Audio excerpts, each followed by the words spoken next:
ధ్యానం అనేది పరమాత్మతో మీరు చేసే నిశ్శబ్ద సంభాషణ.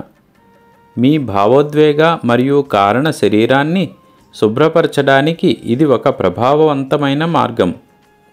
ఇది మెరుగైన శారీరక ఆరోగ్యంగా ప్రతిబింబిస్తుంది. కాబట్టి మీరు నిశ్శబ్దంగా కూర్చోవడానికి ప్రతిరోజు కొంత సమయం కేటాయించాలని నిర్ధారించుకోండి. మీ శ్వాసపై దృష్టి పెట్టండి. మీ మానసిక మరియు శారీరక రుగ్మతలన్నింటినీ నయం చేసే స్వాభావిక సామర్థ్యం మీకు ఉన్నది. ఈ సత్యాన్ని విశ్వసించండి. సర్వశక్తివంతుడు నివసించే ఆలయంగా మీ శరీరాన్ని జాగ్రత్తగా చూసుకోండి. కూరగాయలు కొనుగోలు చేసేటప్పుడు లేదా రోడ్డు ప్రక్కన వ్యాపారుల నుండి ఏదైనా కొనుగోలు చేసేటప్పుడు బేరం చేయవద్దు.